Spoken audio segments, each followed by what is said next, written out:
नमस्कार दोस्तों, स्वागत है आप सभी का हमारे YouTube चैनल साहित्य और सृजन की दुनिया में। तो दोस्तों, आज हम बात करने जा रहे हैं मध्यकालीन भारतीय आर्य भाषाओं की। इससे पहले हम जो भी हमारी प्राचीन आर्य भाषाएं रही हैं उसमें वैदिक संस्कृत और लौकिक संस्कृत पर एक विस्तार पूर्वक वीडियो डाल चुके हैं। उसका लिंक मैं डिस्क्रिप्शन बॉक्स में आप लोगों को दे दूंगी। तो शुरू करते हैं बिना किसी लाग लपेट अपना आज का जो भी हमारा ये टॉपिक है, मध्यकालीन भारतीय आर्य भाषाएं। इनको थोड़ा सा सरल ढंग से समझ लेते हैं और विस्तार पूर्वक यहाँ पर हम चर्चा करेंगे, कुछ बहुत सारी रचनाओं के बारे में पढ़ेंगे। तो आप लोग बने रहिएगा पूरी वीडियो में। देखिए, मध्यकालीन भारतीय आर्य भाषाओं की अगर बात करते हैं तो इसके समय को अगर देखा जाए तो इसका समय आपको अलग अलग पुस्तकों में अलग अलग देखने के लिए नहीं मिलेगा। लगभग सभी पुस्तकों में एक सा समय मिल जाएगा। ठीक है, तो समय की अगर बात कर रहे हैं तो समय इसका क्या है। मध्यकालीन भारतीय आर्य भाषाओं को हम अगर देखते हैं तो 500 ईसा से लेकर के 1000 ईसा तक का इसका समय माना जाता है।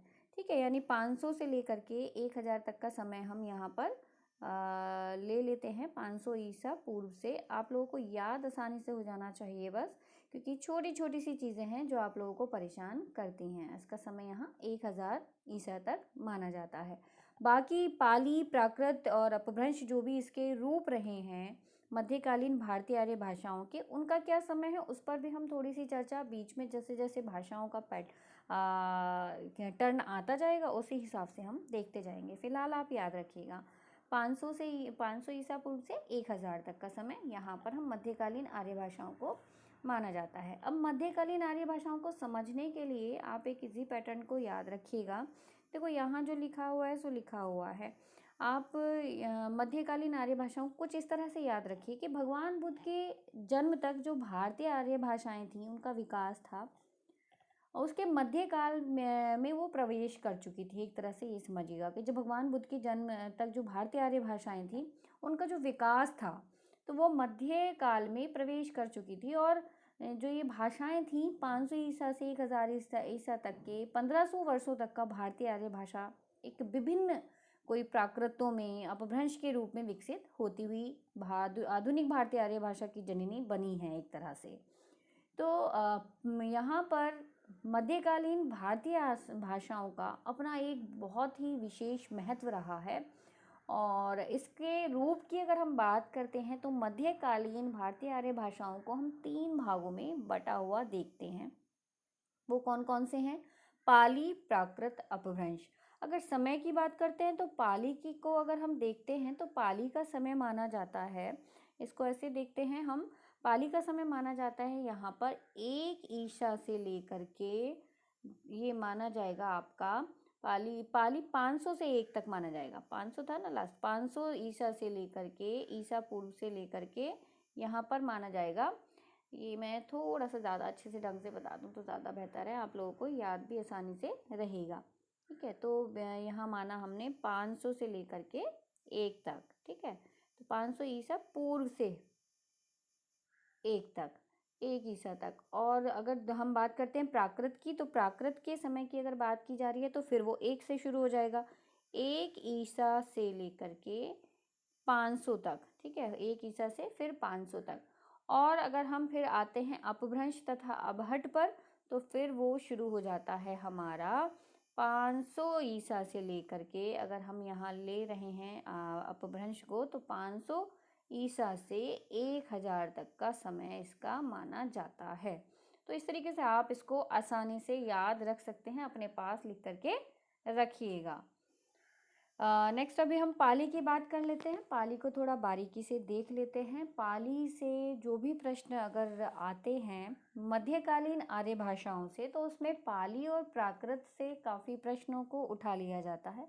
प्राकृत से भी कम आता है, पाली से बहुत प्रश्न आ जाते हैं, क्योंकि पाली जैसे मैंने आपको बताया कि भगवान बुद्ध के जन्म तक जो भारतीय आर्य भाषाएं थीं उनके विकास में जो मध्यकाल में प्रवेश कर चुकी थी भाषाएं, उनका अपना एक विशेष महत्व है। तो कहीं ना कहीं भगवान बुद्ध के कुछ उपदेशों से यहाँ हम मान सकते हैं कि कुछ उपदेशों से इसका लिंक हम लेकर के चल सकते हैं या इसको आसानी से समझ सकते हैं। मुझे नहीं पता, लेकिन हमारे सिलेबस में जब हमने एमए किया था तो पाली एक एज अ ऑप्शनल पेपर जो होता है लगी हुई थी हमारे यहाँ पर, तो मैंने तब पाली बहुत अच्छे से पढ़ी है, तो मैं पाली को बहुत बारीकी से जानती हूँ।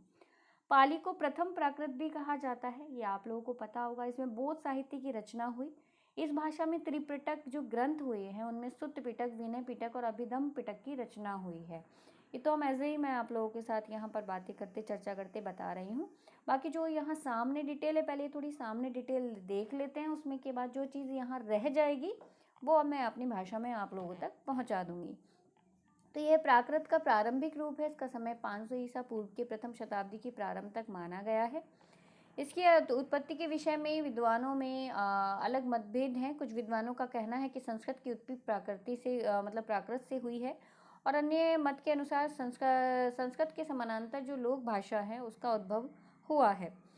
इसमें एक चीज़ और है, देखिएगा, इसमें प्रथम मंतव्य अधिक उपयुक्त लगता है। प्रथम मंतव्य यह प्राकृत का प्रारंभिक रूप है ना। इसकी उत्पत्ति के विषय में विद्वानों के अलग अलग मत है। कुछ लोगों का क्या कहना है कि संस्कृत की उत्पत्ति प्राकृत से हुई है, और कुछ का कहना है कि संस्कृत के समानांतर लोक भाषा से इसका उद्भव हुआ है।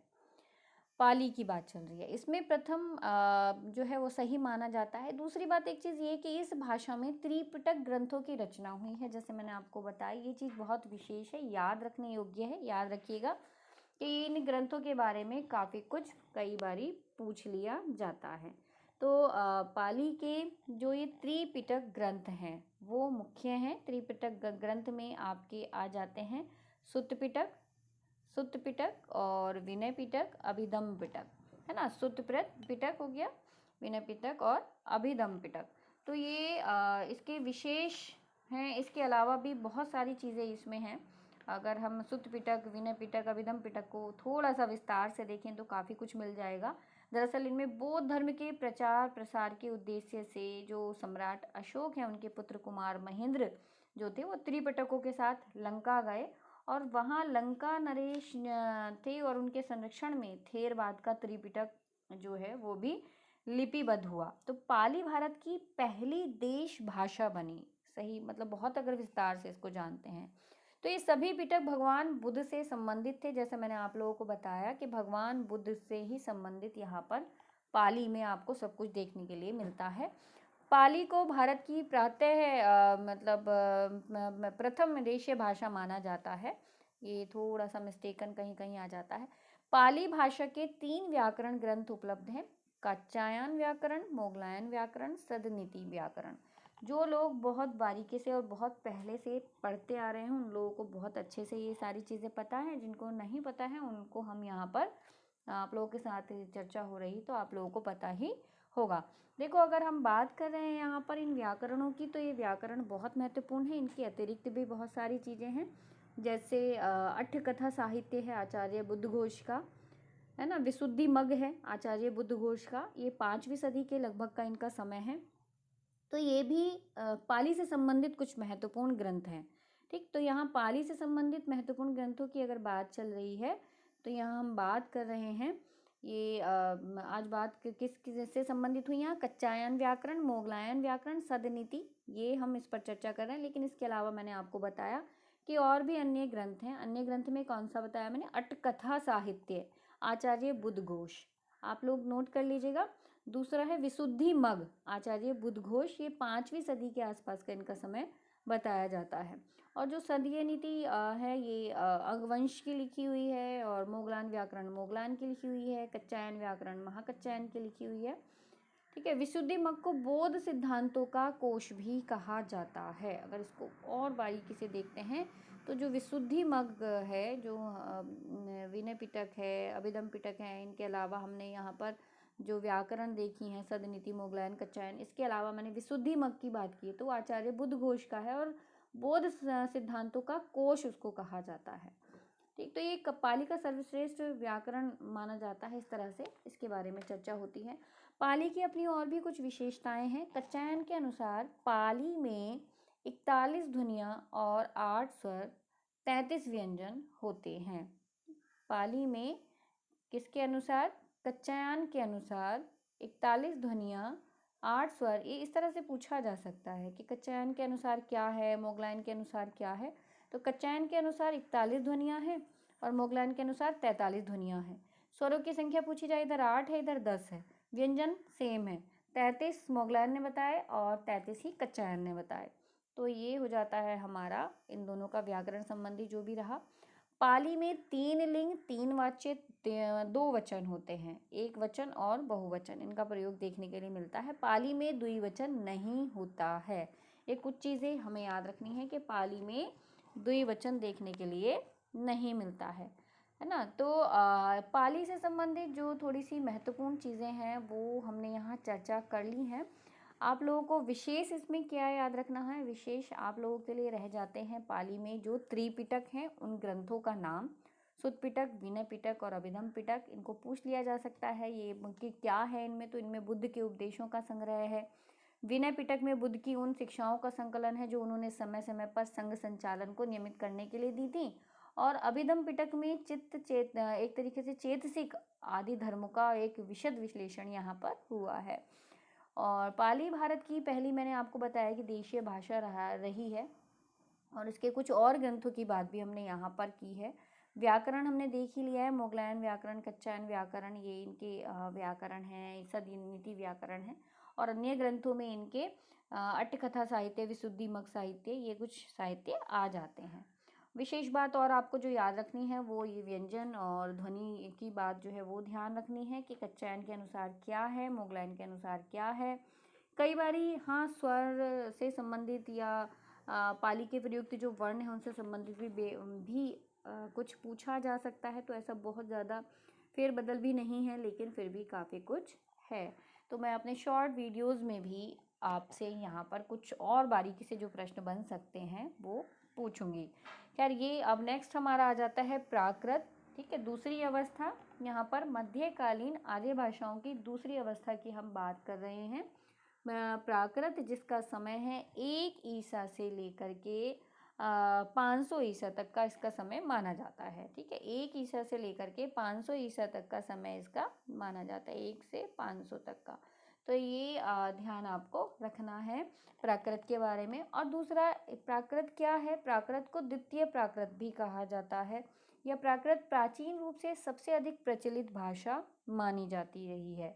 सबसे अधिक प्रचलित भाषा इसको क्यों कहा जाता है, क्योंकि हेमचंद, मार्कंडेय, ये विद्वान ऐसे थे, इन्होंने प्राकृत की उत्पत्ति संस्कृत से मानी है कि संस्कृत से प्राकृत बना है। वररुचि ने सबसे पहले प्राकृत प्रकाश के नाम से एक प्राकृत व्याकरण लिखा और फिर हेमचंद ने क्या किया कि प्राकृत व्याकरण की रचना की। तो हेमचंद को प्राकृत के पाणिनि की संज्ञा भी दी जाती है। ये सारी चीज़ें यहाँ सब लिखी हूँ, ज़रूरी नहीं है, मैं अपने हिसाब से आप लोगों को बता देती हूँ। बाकी यहाँ कुछ मटेरियल आप लोगों को सामने स्क्रीन पर दिख जाता है। खैर यहाँ देखते हैं जो जो मैंने बोला उससे रिलेट क्या है, या कुछ जो यहाँ नहीं होगा वो फिर मैं आप लोगों के साथ अपने ढंग से बात करते हुए स्पष्ट करूँगी। फिलहाल मुझे उम्मीद है आप लोगों को पाली बहुत अच्छे से समझ आ गई होगी। लेकिन अगर पाली में अभी भी आपको कुछ डाउट्स हैं तो पाली में जो है शॉर्ट क्वेश्चंस में कुछ चीज़ें और पूछ ली जाएंगी ताकि आप लोगों की अच्छे से इसकी तैयारी हो सके। ठीक है, तो यहाँ हम प्राकृत की बात कर रहे हैं और प्राकृत क्या है, द्वितीय प्राकृत के नाम से भी जाना जाता है प्राकृत को। तो मध्यकालीन आर्य भाषाओं से संबंधित ये है। इसका काल प्रथम शताब्दी से 5वीं शताब्दी तक माना जाता है, यानी वही जो मैंने आपको बताया। और विभिन्न क्षेत्रों से इसके विभिन्न भिन्न रूप विकसित हो गए हैं। वररुचि ने प्राकृत भाषा के 4 भेद माने हैं, ये आप लोग देखिएगा, ज़रूरी है। वररुचि ने प्राकृत भाषा के कितने भेद माने हैं, 4 भेद माने हैं। कौन कौन से माने हैं, महाराष्ट्री, पैशाची, मागधी और शौरसेनी। ठीक है, हेमचंद ने 3 भेद माने। अब हेमचंद ने 3 भेद को नहीं, यहाँ वररुचि हमने देखा, यहाँ हम हेमचंद देख रहे हैं। हेमचंद ने 3 भेद माने, कौन कौन से, अर्धमागधी, चूलिका पैशाची और अपभ्रंश। ठीक है, हेमचंद ने फिर यहाँ पर 3 भेद माने हैं। नेक्स्ट हम यहाँ देख रहे हैं कि भरत मुनि ने नाट्य शास्त्र में 7 भेद माने हैं। प्राकृत के 7 भेद किसने माने हैं, तो ये ध्यान रखना है। तो इससे 7 भेद माने हैं भरत मुनि ने। शौरसेनी कहा, मागधी, अर्धमागधी, दक्षिणात्या, वाहिलीक, अवंतिजा और प्राच्या। तो ये 7 भेद माने हैं भरत मुनि ने। अब इसके अलावा आगे चलते, किंतु यदि साहित्य महत्ता को ध्यान में रख करके देखा जाए तो 5 भेद मुख्य हैं। 5 भेद कौन कौन से मुख्य हैं, इनमें हो गए आपके शौरसेनी, पैशाची, महाराष्ट्री, मागधी और अर्धमागधी, जो कि आप लोग हम लोग याद करते आए हैं। बट हमें ये भी चीज़ें ध्यान रखनी है कि किसने प्राकृत के कौन कौन से रूप माने थे। ठीक, वररुचि ने क्या कहा है इसके बारे में, प्राकृत के कितने रूप माने, उधर भरत मुनि ने कितने रूप माने। तो कम से कम इनकी संख्या और इनके नाम आपको याद रखने हैं कि अगर पूछ लिया जाए कि अवंतिजा जो है वो किसने नाट्यशास्त्र में जो 7 भेद माने हैं, इसका प्राकृत का किसने भेद माना है अवंतिजा, तो आपको भरत मुनि का नाम याद होना चाहिए। तो यहाँ हम देख रहे हैं कौन कौन से शौरसैनी प्राकृत, अर्धमागधी, मागधी और पैशाची, महाराष्ट्री, मागधी, अर्धमागधी, ये सब जो है आ जाते हैं। तो अगर हम शौरसैनी प्राकृत की बात करते हैं कि शौरसैनी प्राकृत क्या है, तो शौरसैनी प्राकृत मुख्यतः मथुरा के आसपास की बोली थी। ठीक, यहाँ पर इससे आगे की डिटेल नहीं है बारीकी से दी हुई, मैं अपने ढंग से आप लोगों को थोड़ा सा बताती हुई चलती, क्योंकि इतने पे हम प्राकृत को फिनिश नहीं कर सकते। मध्यकालीन आर्य भाषाओं से संबंधित भी काफ़ी सवाल आते हैं गाइस, तो यहाँ हमें बारीकी से स्टडी यहाँ कर रहे हैं तो चीज़ें और भी देखनी होंगी।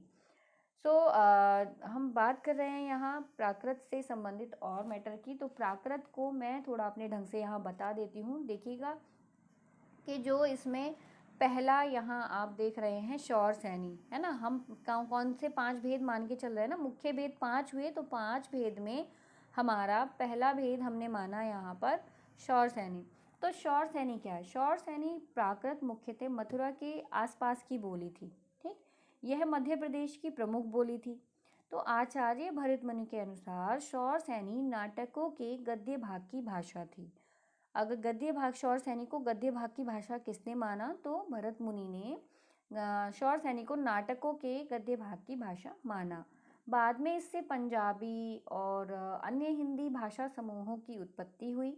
दिगंबर जैन आचार्य जो थे उन्होंने अपने महाकाव्य शौरसैनी में ही लिखे। फिर कुछ आधुनिक विद्वानों के अनुसार अगर हम देखें तो शौरसैनी प्राकृत से ही आगे चल करके महाराष्ट्रीय प्राकृत का विकास हुआ।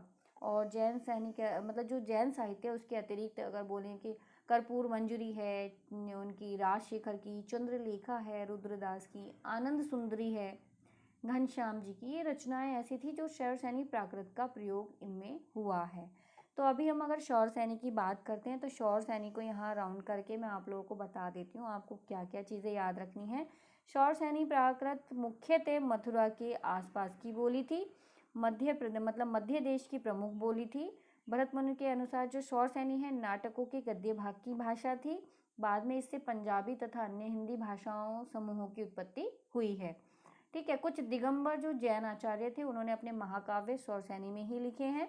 ठीक, उन्होंने अपने महाकाव्य शौरसैनी में लिखे। और आधुनिक विद्वानों के अनुसार शौरसैनी प्राकृत से ही आगे चल करके महाराष्ट्रीय प्राकृत बनी। उसके अलावा हम दूसरा पॉइंट यहाँ देख रहे हैं पैशाची। तो पैशाची क्या है? अगर पैशाची को समझना है तो देखिएगा, पैशाची को समझ लेते हैं पहले।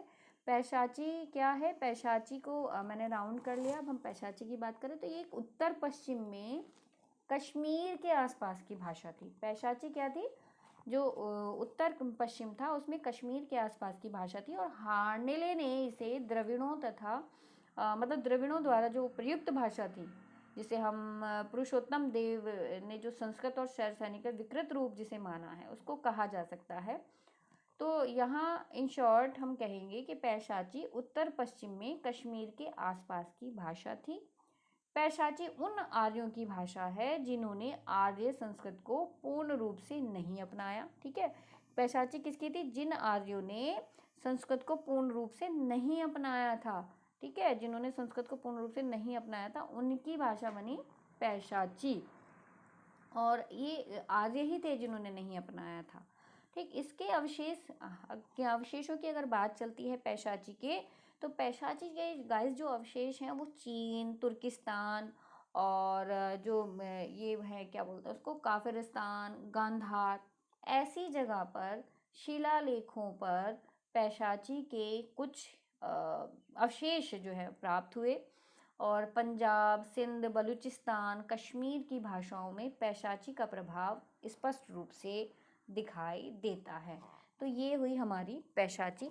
तो सब भाषाओं के बारे में और जो भी हमारी ये मध्यकालीन आर्य भाषाएं हैं इनके बारे में हमें अगर विस्तार से देखना है तो हर एक पॉइंट को देखना है।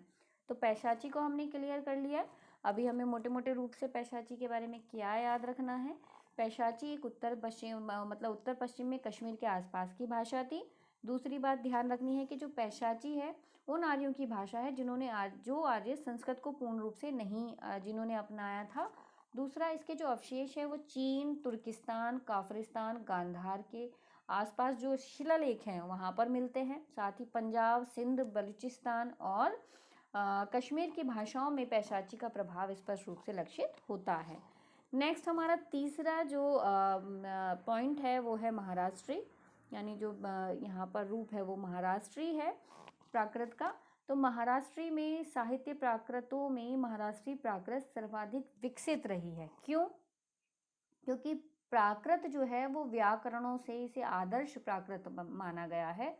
सबसे पहले उन्होंने मतलब इसका एक तरीके से विवेचन किया और संस्कृत के नाटकों में प्राकृत पद्य रचना प्राय महाराष्ट्री में ही हुई थी। बस ये चीज़ तो आपको याद रखनी है कि जो महाराष्ट्री है ये भी बहुत अधिक प्रसिद्ध क्यों हुई थी, ये सर्वाधिक विकसित हुई क्यों हुई?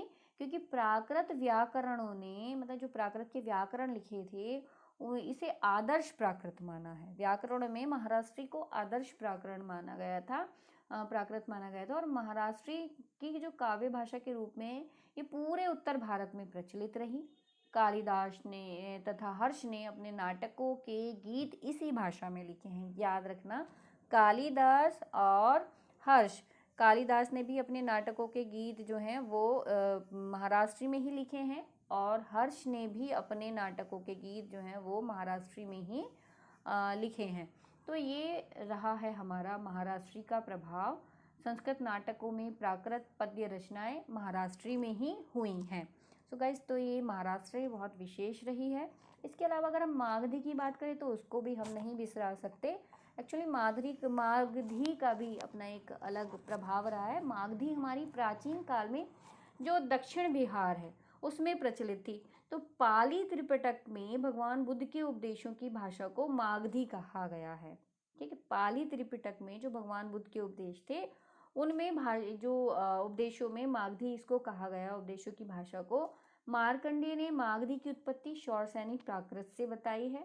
मार्कंडेय ने किससे बताई है? शौरसेनी प्राकृत से।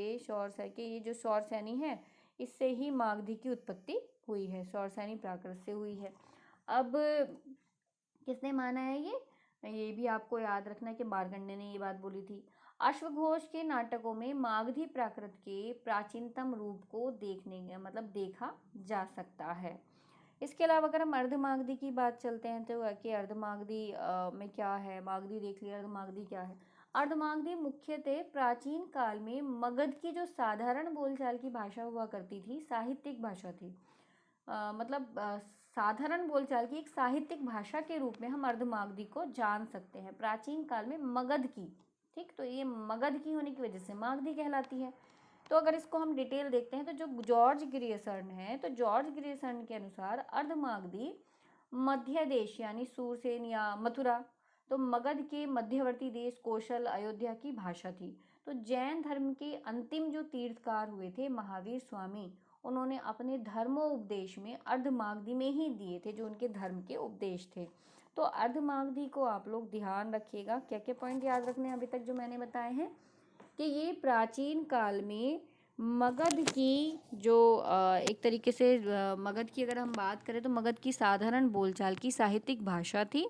जॉर्ज ग्रियर्सन के अनुसार अर्धमागधी का क्या रूप रहा है कि अर्धमागधी मध्य देश यानी कि शूरसेन और मथुरा को मध्य देश के नाम से हम जान सकते हैं कि जो मध्य देश है वहाँ पर इसमें साधारण बोलचाल की भाषा के रूप में इसको देखा जाता है। और मगध के जो मध्यवर्ती देशों में कौशल और अयोध्या भी आते हैं उनकी भाषा भी थी। तो जैन धर्म के अंतिम तीर्थकार का नाम मैंने यहाँ बताया क्या? महावीर स्वामी, है ना, जो कि 24वें तीर्थकर थे। तो जो जैन धर्म के अंतिम 24वें तीर्थकर महावीर स्वामी हुए और उन्होंने अपने धर्म जो उपदेश दिए वो अर्धमागधी में ही दिए थे। और उनको विभिन्न एक और उनकी खासियत ये थी कि इसी उनके उपदेशों के संकलन का एक तरह से आगमन हुआ अर्धमागधी के कारण ही। और आचार्य हेमचंद ने अर्धमागधी को आर्ष प्राकृत कहा है, आर्ष प्राकृत। तो ध्यान रखिएगा, मैं लिख देती हूँ यहाँ पर, अगर आप लोगों को मेरी आवाज़ से क्लियर नहीं हो रहा तो यहाँ हम नोट डाउन कर देते हैं। आर्ष, ठीक है, यहाँ मैं लिख रही हूँ आप लोगों के लिए आर्ष प्राकृत। तो नाम याद रखिएगा कि आर्ष प्राकृत किसने कहा है? आर्ष प्राकृत का नाम दिया है अर्धमागधी को आचार्य हेमचंद, ठीक है, आचार्य हेमचंद, ठीक है, आचार्य हेमचंद ने इसको आर्ष प्राकृत कहा है। तो ये छोटी छोटी चीज़ें हैं और यही हमें अभी लगता है पढ़ते हुए कि जो है अभी ये महत्वपूर्ण नहीं है, पर अगर परीक्षा में आ जाती है तो वही चीज़ हमें बहुत ढूंढे से भी नहीं मिलती। तो हम यहाँ डीप स्टडी कर रहे हैं तो पेशेंस तो आपको बना करके रखना होगा, है ना। फिर और इसके बारे में कुछ इतना ज़्यादा विशेष नहीं है। आदि भाषा आर्षी के नाम से इसको जाना जाता है। जैनाचार्यों ने अर्धमागधी को विभिन्न नामों से बुलाया है ना। तो अर्धमागधी का आप ध्यान रखिएगा, अर्धमागधी का जो रिलेशनशिप है वो जैनाचार्यों से रहा है। प्राचीन काल के जो मगध के साधारण बोलचाल की साहित्यिक भाषा थी वही अर्धमागधी थी और अर्धमागधी को मध्य देश मगध के जो मध्यवर्ती देश थे उनकी भाषा के रूप में जाना जाता है। और जैन धर्म के जो अंतिम तीर्थकर थे वो कौन थे? महावीर स्वामी। उन्होंने अपने जो धर्म के उपदेश दिए वो अर्धमागधी में दिए थे। इसी कारण इनके उपदेशों के संकलन का आगमन भी हो जाता है। तो ये हुए हमारे प्राकृत पुरी। नेक्स्ट हम देखते हैं यहाँ पर अपभ्रंश को। अपभ्रंश क्या है? अपभ्रंश, ठीक है, अपभ्रंश भाषा जो है वो मध्यकालीन आर्य भाषाओं की तीसरी अवस्था मानी जाती है। मध्यकालीन जो आर्य भाषा है उसमें तीसरी अवस्था है हमारी अपभ्रंश। और अपभ्रंश का अगर हम समय की बात करें तो अपभ्रंश के समय को हम किस तरीके से देख सकते हैं गाइस, क्या इसका समय रहा है अपभ्रंश का? तो अपभ्रंश हम 500 से 1000, हमने बात भी की थी अभी थोड़ी देर पहले, तभी भी हमने ये क्लियर किया था कि 500 से 1000 तक का समय जो है वो अपभ्रंश को दिया जाता है। इसका शाब्दिक अर्थ है विकृत या भ्रष्ट। इसका प्राचीनतम रूप भरत मुनि के नाट्यशास्त्र में मिल जाता है। भरत मुनि के नाट्यशास्त्र में इसका प्राचीनतम रूप हमें देखने के लिए मिल जाता है। और कालिदास के विक्रमाओर्षिय नाटक में के जो चतुर्थ अंक है उसमें भी अपभ्रंश के कुछ पद देखने के लिए मिलते हैं। नेक्स्ट है अपभ्रंश की अनेक महत्वपूर्ण रचनाएं हुई हैं। विद्यापति, कीर्तिलता, अध्ययमान कृत जो संदेश राशक है वो सब। और अपभ्रंश के कुछ महान कवि हुए हैं जिनमें स्वयंभू, अपभ्रंश के प्रमुख कवियों में स्वयंभू, पुष्पदंत, धनपाल, अब्दुल रहमान, ये कुछ नाम आ जाते हैं। तो यहाँ ये तो हमने बात कर ली थोड़ी मोटी मोटी अपभ्रंश के बारे में। फिर वही कि अगर थोड़ी सी डिटेल देखनी है तो थोड़ी सी बातें इस पर और कर लेते हैं। यहाँ हमारा अब हिंदी भाषा का जो वाला मध्यकालीन अवस्था है वो हम क्लियर कर लेंगे, मध्यकालीन आर्य भाषाओं को अभी। तो मध्यकालीन आर्य भाषाओं में अपभ्रंश का क्या है कि अपभ्रंश भाषा मध्यकालीन आर्य भाषाओं की तीसरी अवस्था है। अपभ्रंश का शाब्दिक अर्थ होता है क्या? बिगड़ा हुआ या गिरा हुआ, है ना। यहाँ हमने क्या था? बिगड़ा हुआ या विकृत या भ्रष्ट भाषा के रूप में इसको जानते हैं। अलग अलग लोगों ने इसके बारे में अलग अलग चीज़ें बोली हैं। जैसे अपभ्रंश शब्द का सबसे पहला उल्लेख पतंजलि ने अपने महाभाष्य में किया है। ठीक, कुछ चीज़ें आप लोग नोट कर लीजिए। अपभ्रंश शब्द का सबसे पहला उल्लेख पतंजलि ने अपने महाभाष्य में किया है। इस ग्रंथ में उन्होंने उदाहरण देकर अपभ्रंश संबंधी विचार स्पष्ट किए हैं। एक डॉक्टर नामवर सिंह की भी अगर मैं आपको कहूँ तो नामवर सिंह जी ने अपने ग्रंथ हिंदी के विकास में अपभ्रंश का योगदान, जो इन्होंने एक ग्रंथ लिखा है उसमें अपभ्रंश का काल 700 ईस्वी स्वीकार किया था। ये कुछ एक विशेष पॉइंट है, ठीक है। तो अपभ्रंश के क्षेत्रीय रूप में अगर हम देखते हैं तो अपभ्रंश का अपना एक अलग रूप देखने के लिए मिलेगा। जैसे शौरसैनी अपभ्रंश, पैशाची अपभ्रंश, ब्राचड़ अपभ्रंश, खश अपभ्रंश, महाराष्ट्रीय अपभ्रंश, अर्धमागधी अपभ्रंश, मागधी अपभ्रंश, ठीक है। तो बहुत सारे रूप यहाँ हमें अपभ्रंश के देखने के लिए मिलता है। अभी अपभ्रंश की कुछ रचनाएं भी हैं गाइस जो आप लोगों को याद रखनी है। उस पर मैं एक अलग से डिटेल वीडियो आप लोगों को बना करके दूंगी, क्योंकि अपभ्रंश की रचनाओं को अगर देखें तो थोड़ी अपभ्रंश की रचनाएं नहीं हैं।